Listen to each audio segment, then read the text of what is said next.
Bonjour à tous, bienvenue sur ma chaîne YouTube. Donc je vous retrouve pour la présentation du Duster 3 avec mon retour d'expérience après un bon 1300 km, comme beaucoup me l'ont demandé sur Instagram. Le Duster, donc pour ceux qui me suivent sur Instagram, ils le connaissent, hein, le Duster 3, donc 2024. Couleur Sandstone, donc couleur sable. Personnellement, je le trouve magnifique comme ça. Premièrement, déjà, c'est une couleur qui se salit pas. Et ça fait un peu côté militaire des camions militaires US, je trouve. Ça fait un peu la couleur US Air Force, ouais. En fin de compte, donc... enfin, US Air Force, non. US ou militaire américain, je sais plus comment il s'appelle. Donc on est sur donc le Duster 3 2024 en transmission intégrale 4x4. On est chaussé au niveau des pneumatiques en pneumatique 4 saisons continentale. C'est du 17 pouces qui sont vraiment pas trop mal, clairement, qui sont même très bien, j'ai envie de dire. Avec ce qu'on s'est pris comme neige dimanche, lundi, avec même du verglas, franchement, j'ai rien à dire sur les pneus. Alors bon, ils sont neufs, donc il y a du grip, hein, il y a des crampons encore, donc peut-être que dans un an, oui, effectivement, ça sera plus la même. Mais pour l'instant, ok, rien à dire. À l'arrière, pareil, hein, c'est du 17 pouces, la montée elle est pareille, hein. Même si on est en transmission intégrale, c'est les mêmes pneus. Comme vous pouvez le voir, il y a des tambours, hein, à l'arrière, hein. Ça c'est tout à fait normal quand on prend le Duster avec un frein à main manuel. Je sais pas si on le voit bien à l'intérieur, hein. Il y a des tambours, c'est normal, mais c'est pas plus mal, franchement, c'est assez pratique. Parce que quand il neige, quand les routes sont salées, quand on va laver la voiture et qu'on la stocke, et derrière, généralement les freins arrière ils sont collés avec le frein à main, et là non. Donc sans le savoir, c'est pas une mauvaise idée. Puis de toute façon les freins arrière en quelque sorte, c'est pas eux qui freinent le plus, hein. C'est à l'avant. Donc à l'avant, on a les freins à disque. Au niveau de... tiens, on va commencer par le moteur. Je vais vous faire voir le berlingot. Alors...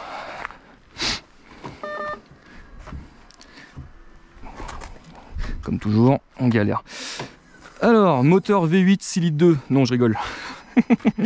Moteur 1 litre 2 TCE, 130 chevaux, mild hybride. Alors ce qu'ils appellent mild hybride, c'est une hybridation légère.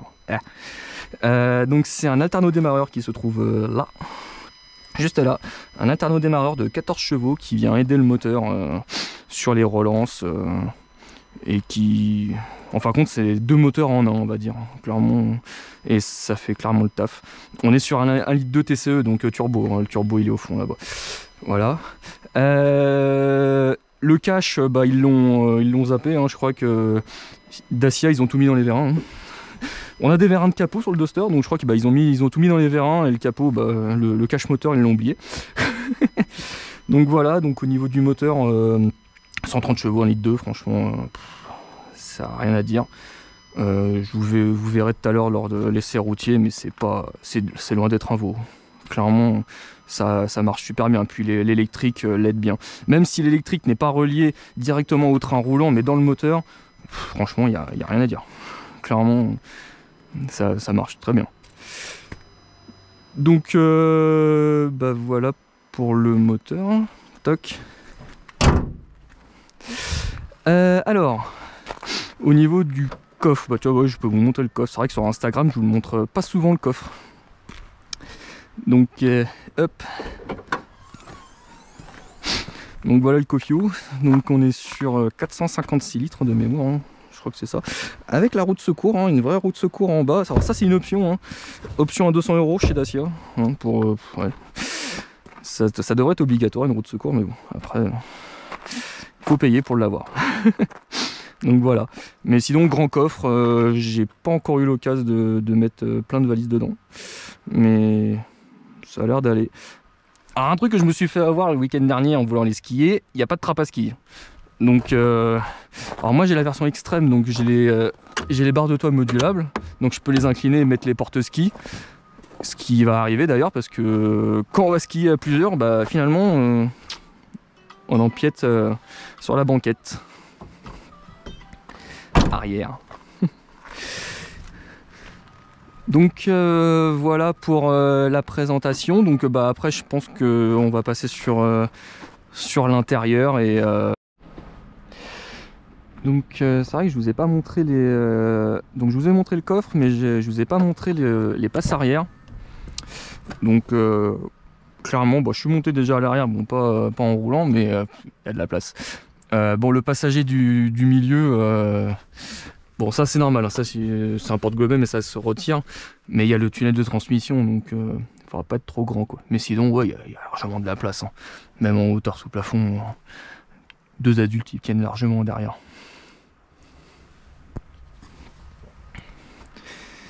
Après hein, pour commencer sur l'habitacle, bon bah c'est du Dacia quoi.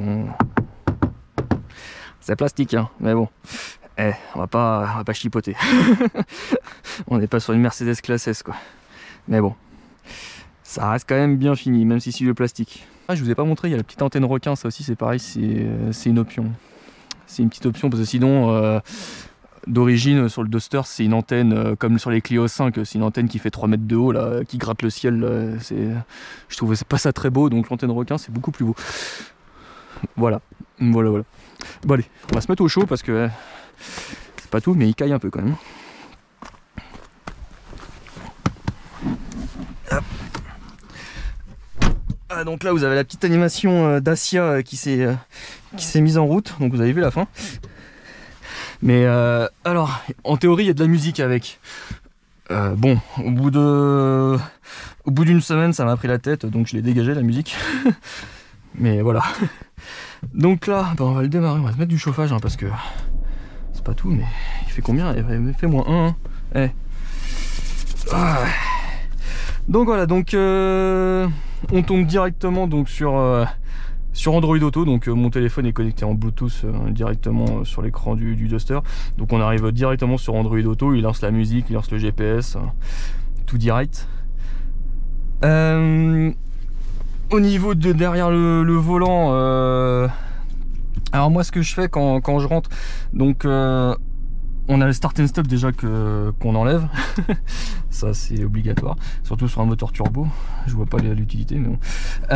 Et ensuite on a un nouveau bouton, donc ça c'est le bouton pour sélectionner nos modes. Alors ceux qui ont l'habitude des Clio 5 et des nouvelles Renault vont savoir de quoi je parle, mais c'est pour désactiver toutes les aides à la conduite, maintien de ligne, je crois que de mémoire il y a l'avertisseur de vitesse, donc là il y a marqué 50, dès que je vais le dépasser il va commencer à biper, donc les trucs bien relous quoi, donc c'est pour ça moi j'ai créé mon mode perso. Il y a tout qui est désactivé, je crois qu'il y a juste je crois que de mémoire il y a juste le tac je sais plus c'est où, aide à la conduite, c'est là. Voilà, il y a juste le freinage actif qu'on peut pas désactiver entièrement, donc je l'ai mis tard, voilà, mais c'est tout. Mais sinon, quand je vais passer en mode perso, hop. Voilà, donc là j'ai le petit voyant maintien de voie que j'ai dégagé. À essayer sur autoroute, c'est vrai que je l'ai pas essayé sur la 308, je l'utilise de temps en temps sur autoroute. Sur le Duster, je l'ai pas encore essayé, j'ai pas fait de gros trajets autoroutiers avec, donc pour l'instant je le désactive. Donc voilà, hop. Donc là, derrière le volant, là vous pouvez voir, il a 1336 km. Alors la conso, bon là, il a été réinitialisé il y a 34 km là, donc mais en mixte, ouais, 7 litres 5. Clairement, et en faisant le con comme dimanche dans la neige, en faisant des dérapages, j'étais à 8 litres 3, hein. Donc ça peut monter vite, hein. Ça reste un essence, hein. Oui, c'est un essence le moteur derrière, je vous ai pas dit ça. C'est pas un diesel, il n'y a plus de diesel sur le Duster. C'est fini. Donc voilà, bon là le flux d'énergie, tout ça on verra on verra en roulant, enfin compte tout ça, ça sera plus sympa. Tac. Allez, bon, on va partir faire un tour. Ouais, donc désolé. Coup de téléphone au même moment. Donc on en était où? Bah on va aller faire l'essai routier. Hop. Ah bah oui, je me suis déjà attaché. L'habitude. Donc, tac. Donc là, le Duster, quand on le démarre, il démarre. Ah oui, il y a les modes de conduite. Tiens, c'est vrai que c'est ça. Donc là, vous avez la molette. Donc Eco. Alors Eco, je l'ai essayé un petit peu, il consomme moins. Alors j'ai l'impression qu'en Eco, on perd 10-15 chevaux. Parce qu'il est quand même beaucoup plus moins coupleux, le moteur, on va dire. Donc en éco, ouais, en éco à tester, mais je pense qu'on consomme moins. Il démarre automatiquement en auto, donc en auto il se gère automatiquement. On a toute la puissance hein, en auto, mais il se gère automatiquement entre les 2 et les 4 roues motrices.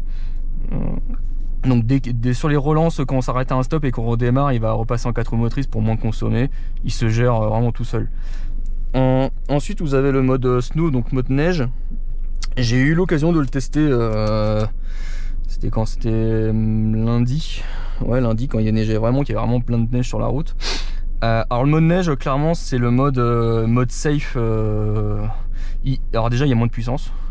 Il y a moins de puissance. L'ESP, il est hyper présent. C'est que dès que ça va commencer à légèrement glisser, il va intervenir tout de suite.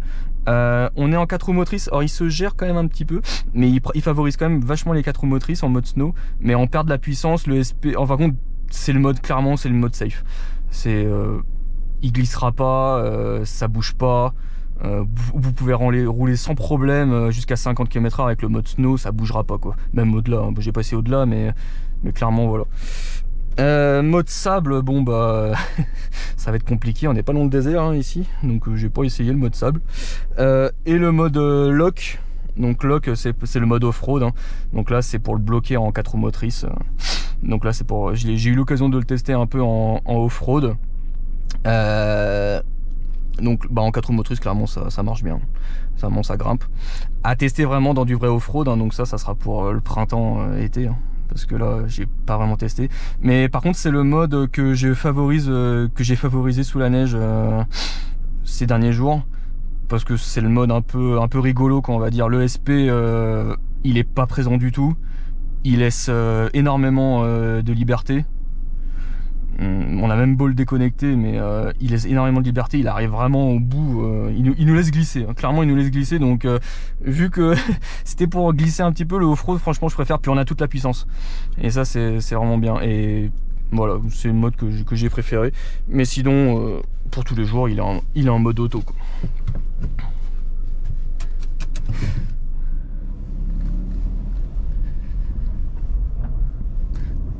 Donc là, toc. On va essayer de quitter un peu ce brouillard là parce que c'est. Alors, donc là il est en mode auto. Donc ce qu'on va faire, c'est qu'on va passer sur le mode all road et là on va avoir. Donc là on a la gestion ici du graphisme. Donc là on est en traction. On peut voir qu'on a 99% de la puissance qui est à l'avant. Par contre, si j'accélère, il va passer en 50-50. Voilà. Là il est passé en 50-50. Ici on a les boussoles, donc pour connaître le degré de... Là-bas il y a les tracteurs qui sont en train de déneiger, on va aller par là.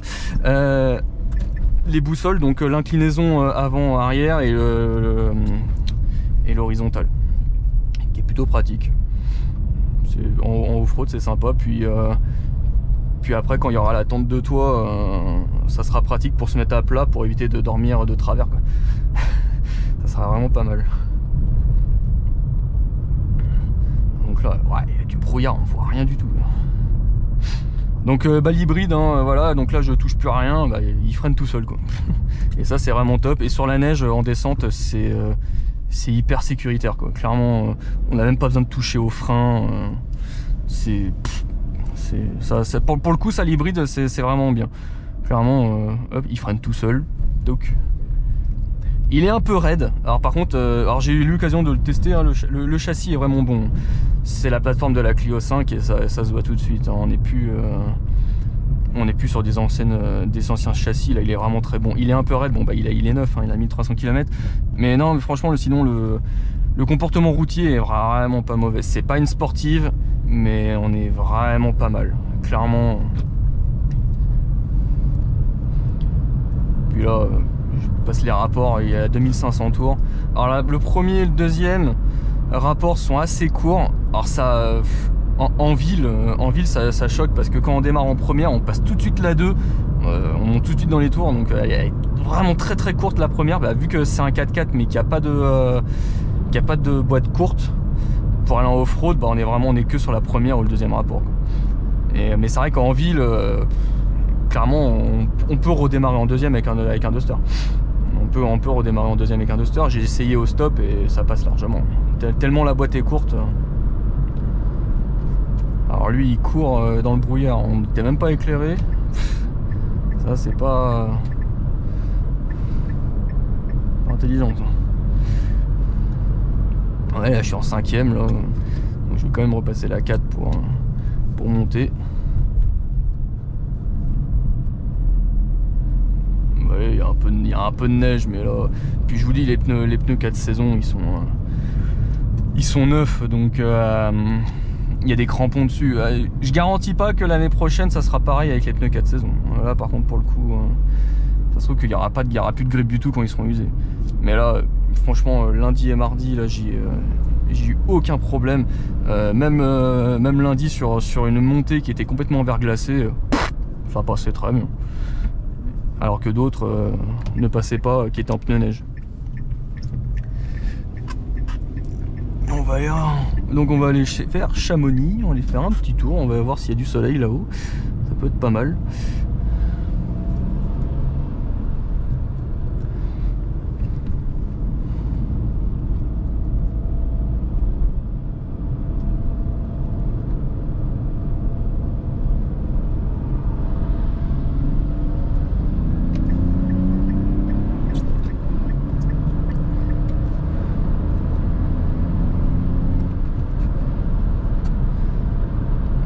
Clairement, franchement il y a 130 chevaux mais ça suffit largement. Puis en plus il est vachement léger, hein. Il pèse 1480, je crois qu'il pèse 1480 kg à confirmer, mais il est vraiment léger. Clairement. Donc 130 chevaux ça suffit largement. Puis il y a l'hybride qui vient l'aider. Et on connaît tous, hein, le couple des moteurs électriques. Donc effectivement on sort du brouillard, ouais, c'est magnifique là. Puis c'est encore bien enneigé. Donc là il me dit même de passer la 6ème. Alors la 6ème elle est courte, elle est longue plutôt. C'est 5, 6 bleus, on tombe. Donc c'est vraiment une 6ème pour l'autoroute, hein. À 130 on est à 2500 tours et franchement il relance bien. Il relance bien, mais la 6ème généralement, voilà, là je suis en dessous 2000 tours, ça passe encore, mais en dessous de 1500 tours en 6ème il va brouter. Là par contre.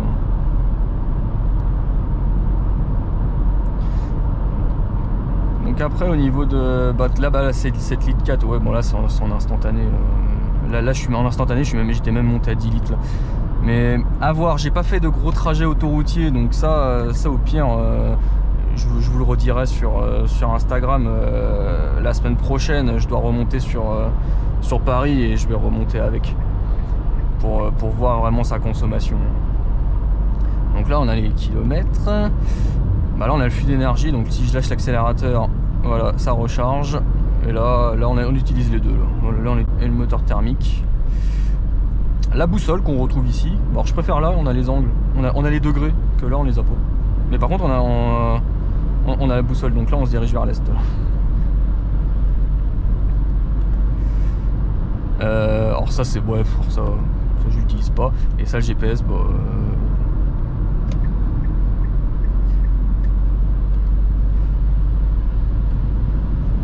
voyez là je suis en 6ème là, je suis en 6ème et pourtant on est en montée, hein, ici.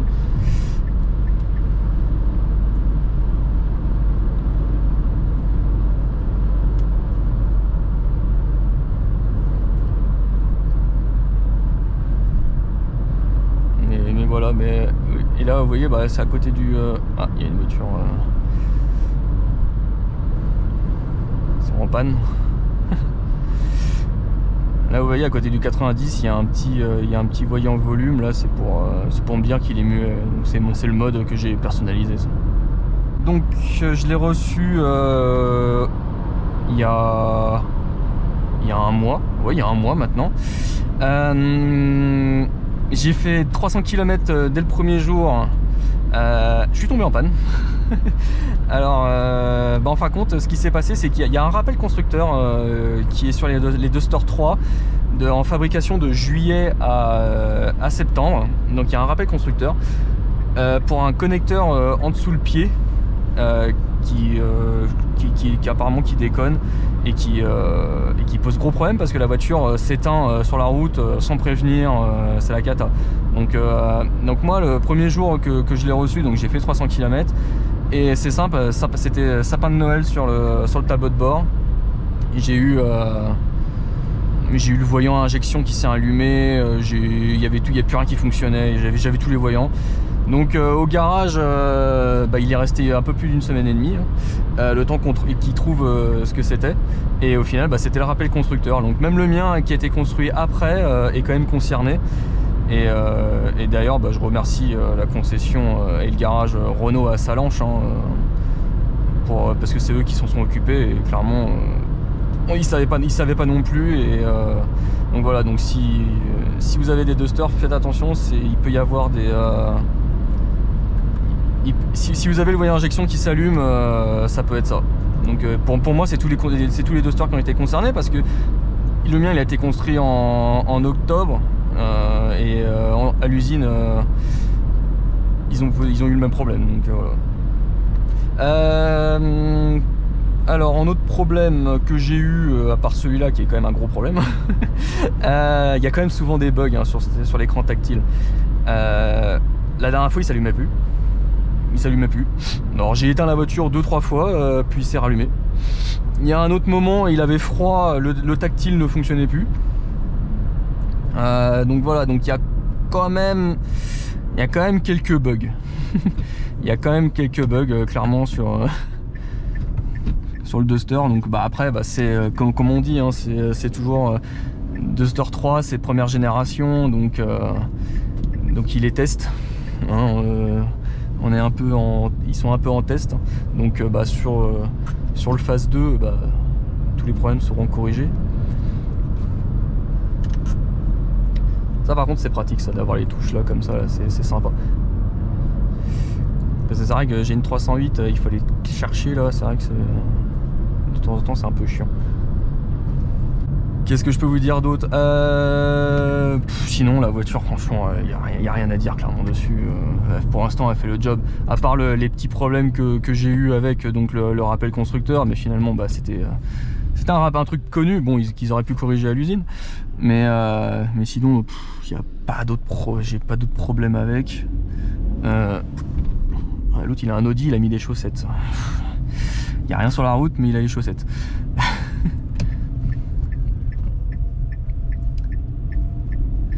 Mais voilà quoi.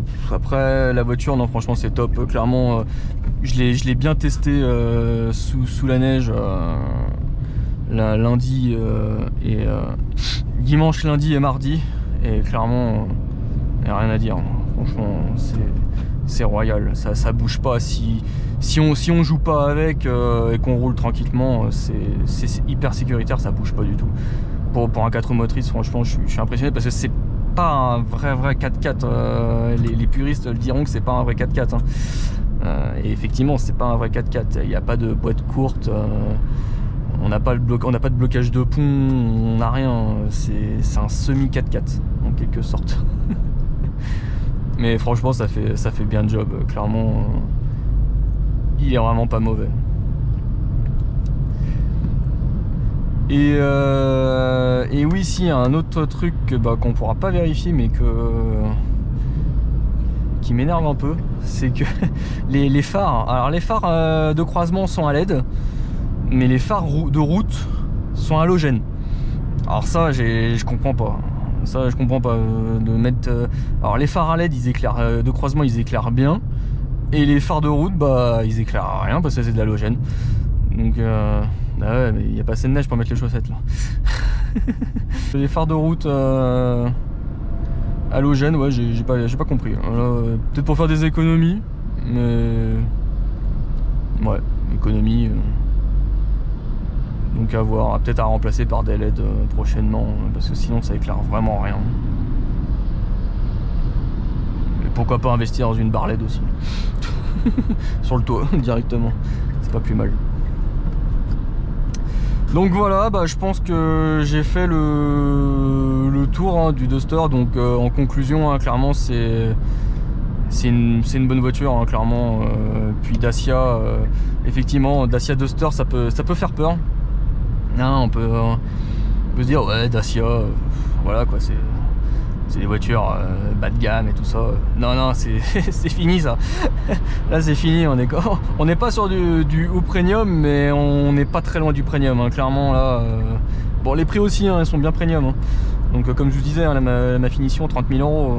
30 000 euros, c'est une somme quand même. Donc clairement, voilà. Franchement, si vous hésitez, allez-y.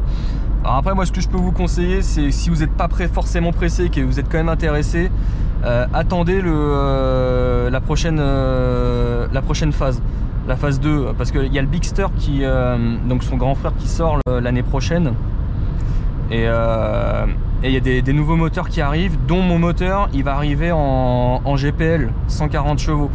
Avec les deux réservoirs essence et GPL, donc il y aura plus de 1200 km d'autonomie. Ça peut être intéressant, clairement. Puis tous les bugs seront corrigés, donc si vous êtes vraiment pas pressé, attendez la prochaine génération du Duster, parce que le Bigster va arriver et il va apporter avec lui toutes les nouvelles technologies et toutes les nouvelles améliorations, et clairement ce Duster 3, il a une bonne petite vie devant lui, clairement là. Y a rien à dire, à part 2-3 trucs, mais comme toutes les voitures d'aujourd'hui, elles ont leurs petits défauts. Donc voilà, donc écoutez, j'espère que j'ai répondu à toutes vos questions, que j'ai tout dit. Je ferai d'autres retours d'expérience au fur et à mesure. Là, il a que 1300 km. Donc n'hésitez pas donc à me suivre sur Instagram, mes réseaux sociaux sont dans la description, et puis je les afficherai aussi sur la vidéo, et puis si vous avez aimé, abonnez-vous, et puis un petit like, ça fait toujours plaisir. On va pas jouer dans la cour des gros youtubeurs, mais bon voilà quoi, ça fait toujours plaisir, un petit like. Et puis pour ceux qui me découvrent, rejoignez-nous sur Instagram, et puis voilà. Voilà, je vous laisse, donc bonne journée. Je sais pas quand est-ce que sortira la vidéo, mais bonne journée.